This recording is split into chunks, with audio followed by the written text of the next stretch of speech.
Hallelujah. हम एक साथ प्रभु यीशु की स्तुति और आराधना करेंगे। पवित्र परम प्रसाद के आगे गाते हुए, ताली बजाते हुए परिपूर्ण समर्पण करेंगे। इस आराधना में हमारे जीवन के हर दुख संकट और जीवन में कितने अनुग्रह प्रभु प्रदान किया, सब समर्पण करते हुए धन्यवाद के साथ हम ये आराधना में भाग लेंगे, स्तुति करेंगे, गाएंगे।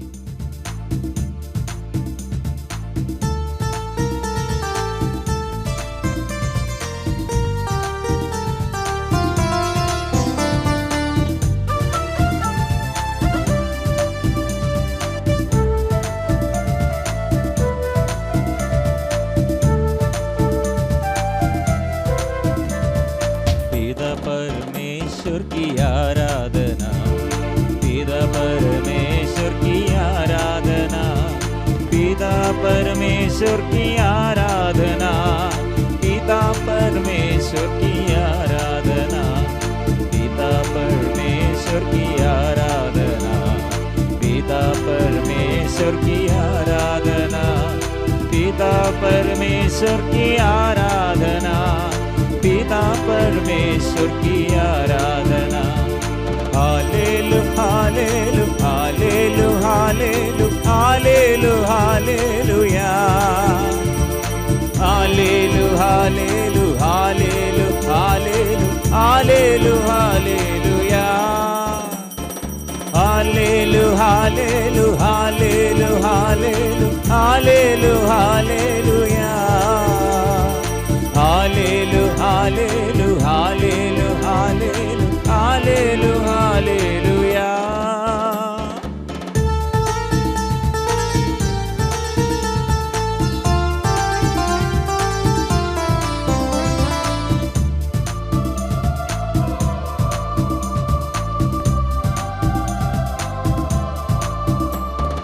यीशु मसीह की आराधना, यीशु मसीह की आराधना, यीशु मसीह की आराधना, यीशु मसीह की आराधना, यीशु मसीह की आराधना, यीशु मसीह की आराधना, यीशु मसीह की आराधना, यीशु मसीह की आराधना, यीशु मसीह की आराधना, यीशु मसीह की आराधना, यीशु मसीह की आराधना, यीशु मसीह की आराधना। हालेलु हालेलु हालेलु हालेलु हालेलु हालेलुया, हालेलु हालेलु हालेलु हालेलु हालेलु हालेलुया, हालेलु हालेलु हालेलु हालेलु हालेलु हालेलुया, हालेलु हालेलु हालेलु हालेलु हालेलु हालेलुया।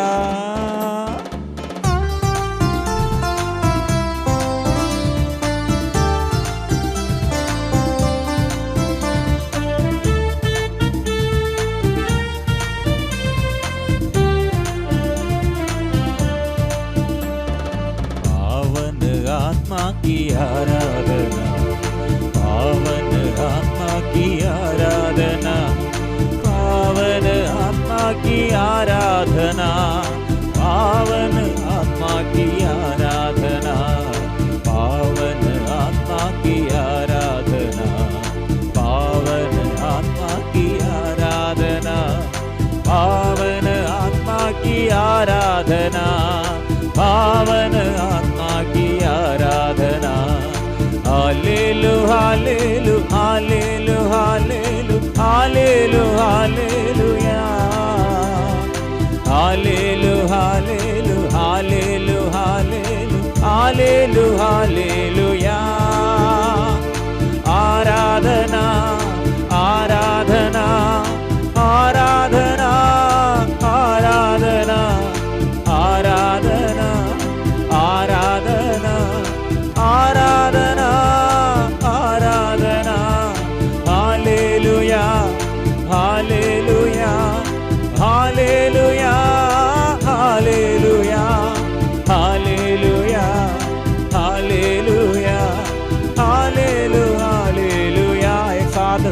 करेंगे। Hallelujah hallelujah. प्रभु स्पर्श कीजिए, शुद्ध कीजिए प्रभु, मेरे जीवन में आइए, मेरे संकट दूर कीजिए, मेरे अपवित्रता अशुद्धता दूर कर दे, मेरे पापों को क्षमा कीजिए प्रभु, दया कीजिए प्रभु। Hallelujah hallelujah hallelujah hallelujah hallelujah. Jesus, यीशु स्तुति हो, यीशु की आराधना हो।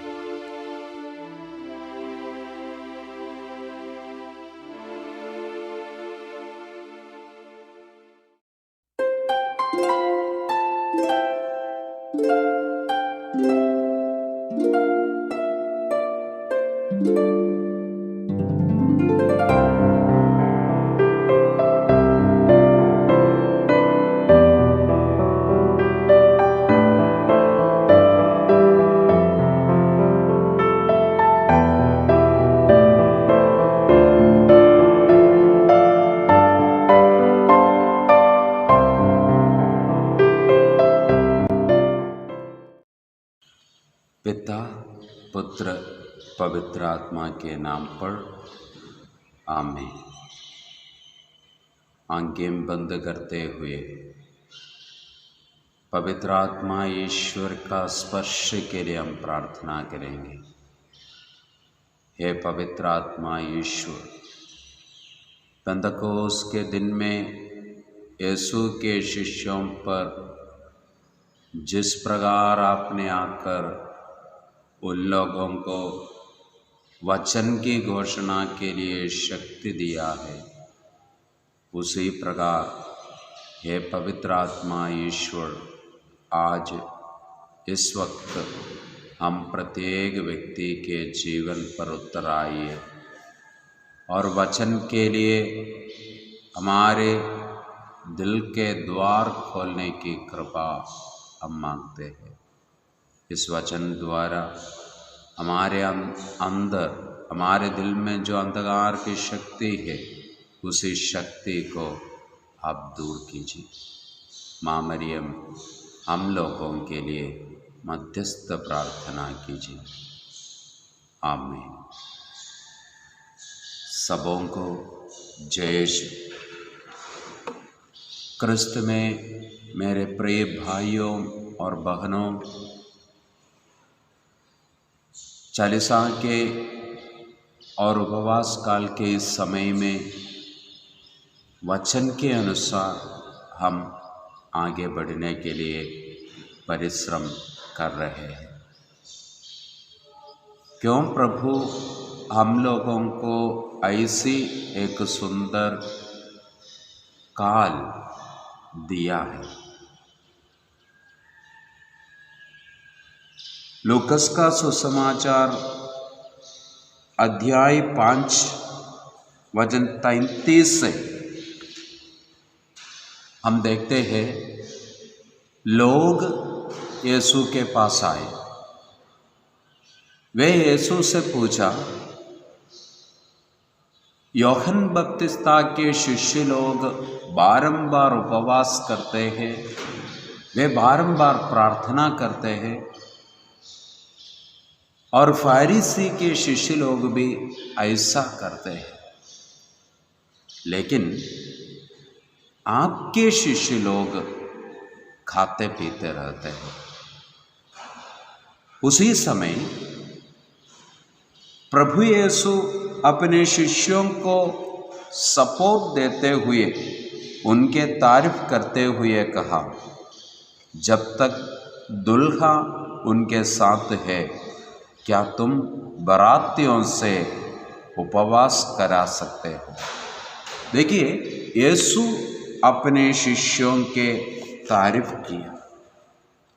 और आगे देखिए, लूकस का सुसमाचार अध्याय 9 के वचन 1 से यीशु अपने 12 शिष्य लोगों को अंधकार की शक्ति के ऊपर अधिकार दिया है।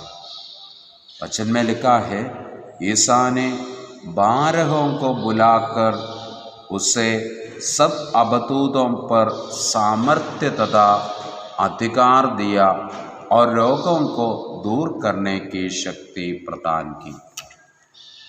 यीशु स्वयं अपने शिष्यों को शैतान के ऊपर, अंधकार के शक्ति के ऊपर अधिकार दिया, रोग को दूर करने की शक्ति दी।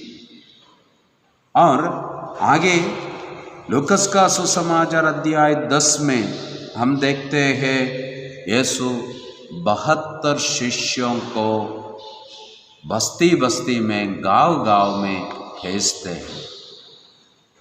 और बाद में ये 72 शिष्य लोग सानंद से यीशु के पास आए और वे लोग यीशु के पास आकर कहा, वचन 17, लूकस का सुसमाचार अध्याय 10 वचन 17 में 72 शिष्य सानंद लौटे और बोले, प्रभु आपके नाम के कारण अबदूत भी हमारे अधीन होते हैं। आपके नाम के कारण अबदूत भी हमारे अधीन होते हैं।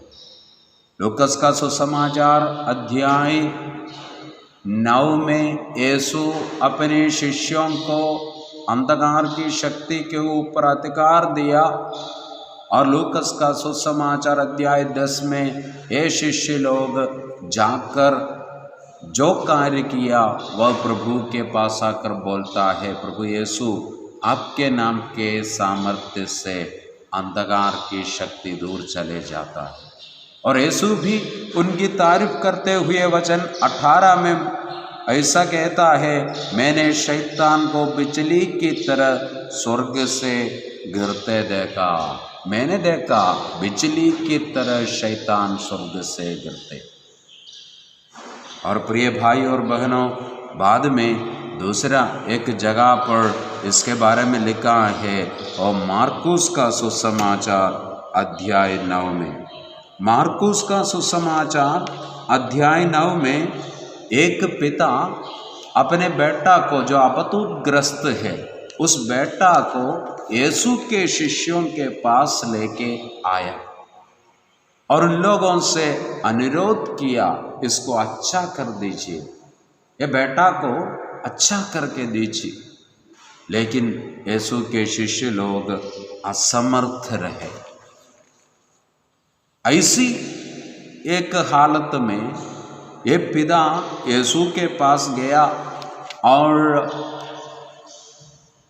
यीशु उसका बेटा को अच्छा किया।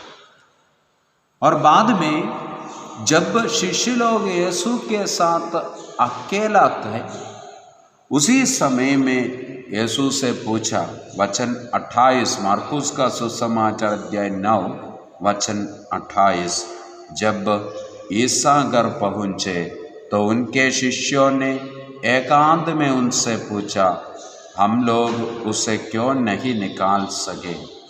उन्होंने उत्तर दिया, प्रार्थना और उपवास के सिवा और किसी उपाय से यह जादी नहीं निकली जाती है। प्रार्थना और उपवास के सिवा और किसी उपाय नहीं है।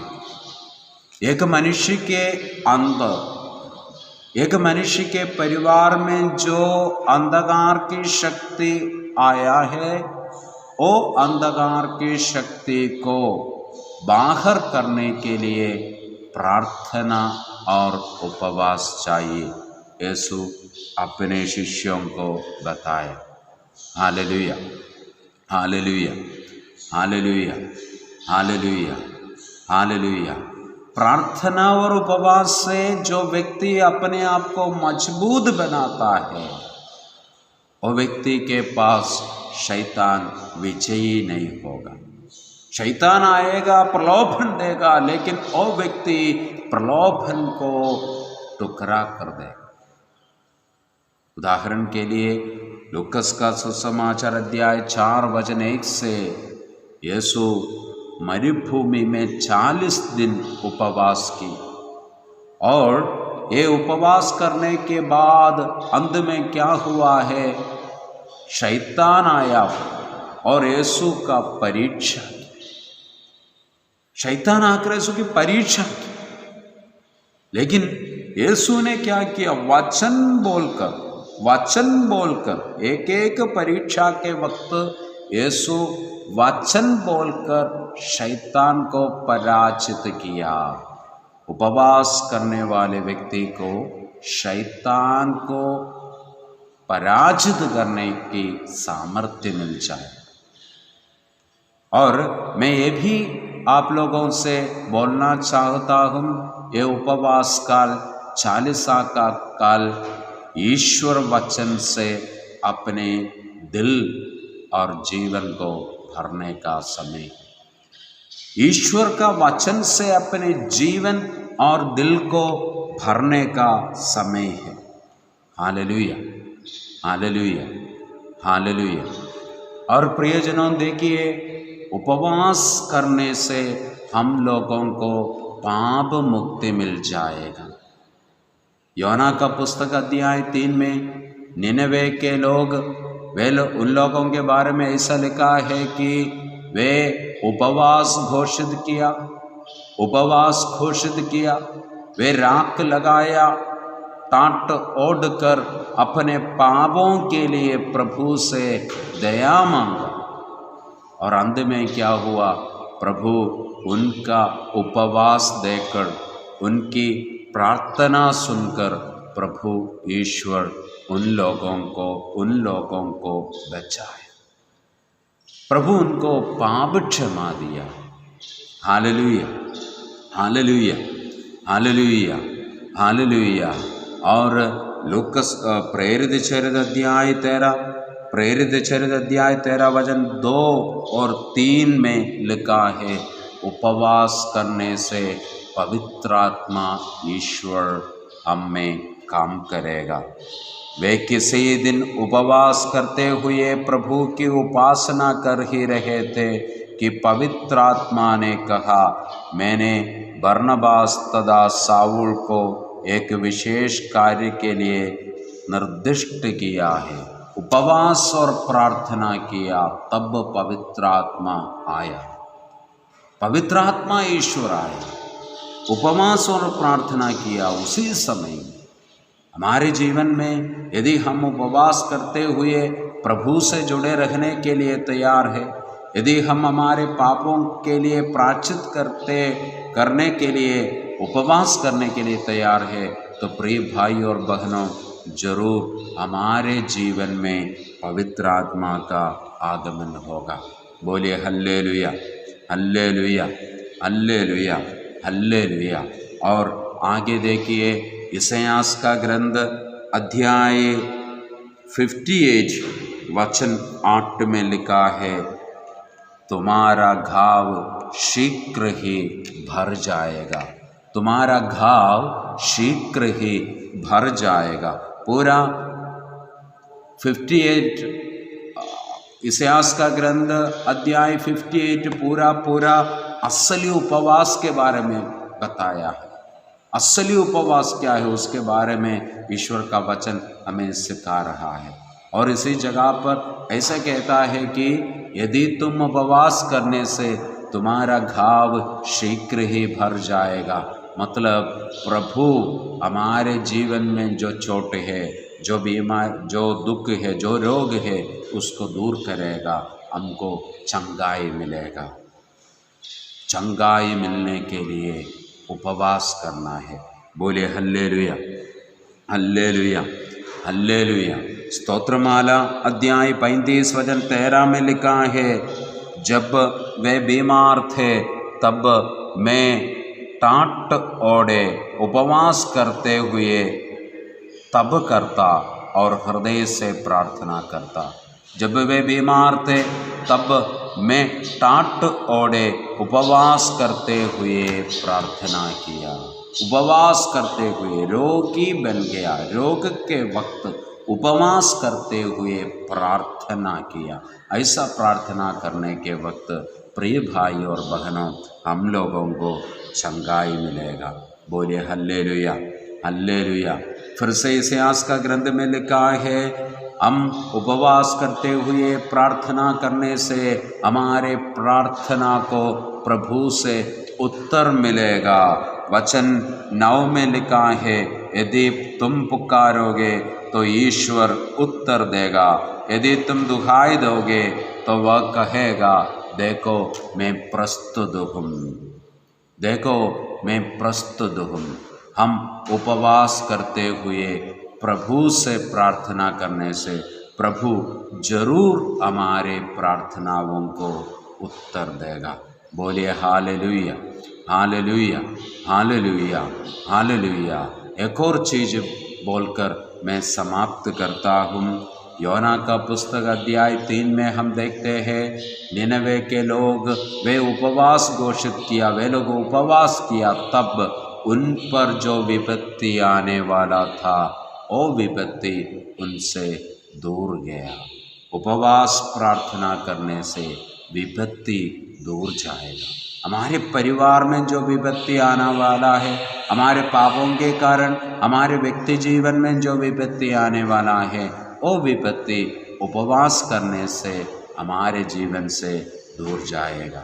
इसलिए आइए प्रिय भाई और बहनों, ये चालीसा के सुंदर वेला में उपवास करते हुए, प्रार्थना करते हुए अपने शरीर के रोगों से मुक्ति पाने के लिए, अपने पापों के लिए प्रायश्चित करने के लिए, पापों से क्षमा, पापों से मुक्ति पाने के लिए हम परिश्रम करेंगे। उपवास के साथ, उपवास करते हुए हम हमारे परिवार से, व्यक्ति जीवन से बंधन को दूर करने के लिए, विपत्ति को दूर करने के लिए भी हम परिश्रम करेंगे। आइए हम हमारे हाथों को जोड़ेंगे, हम प्रार्थना करेंगे। हे प्रभु, हम बच्चे आपके चरणों पर आए हैं। हे यीशु, आपने अपने शिष्यों से कहा, उपवास और प्रार्थना के सिवा दूसरा कोई उपाय नहीं है अंधकार की शक्ति को दूर करने के लिए। प्रभु, उपवास करने की शक्ति हम मांगते हैं। प्रार्थना के साथ, उपवास के साथ आपसे जुड़े रहकर अंधकार के सारे कार्यों से, सारी शक्तियों से दूर रहकर पवित्र जीवन बिताने की कृपा हम मांगते हैं। माँ मरियम, हमारे लिए प्रार्थना कीजिए। पिता, पुत्र और पवित्र आत्मा के नाम पर आमीन।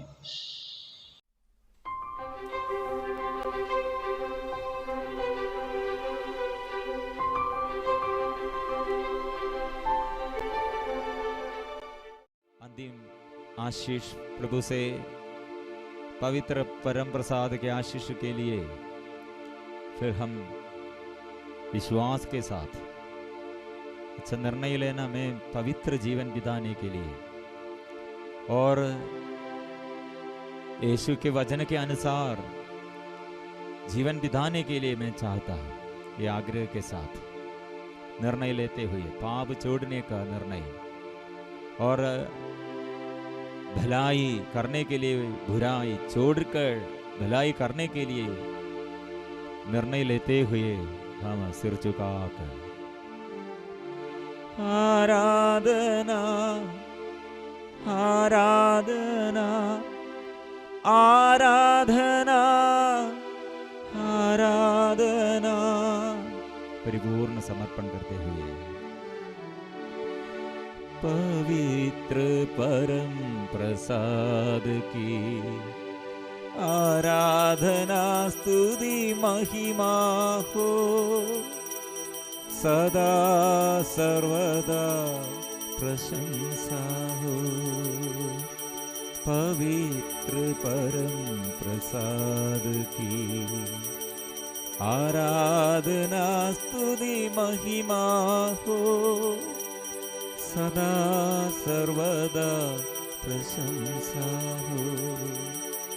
पवित्र परम प्रसाद की आराधना, स्तुति, महिमा हो सदा सर्वदा, प्रशंसा हो।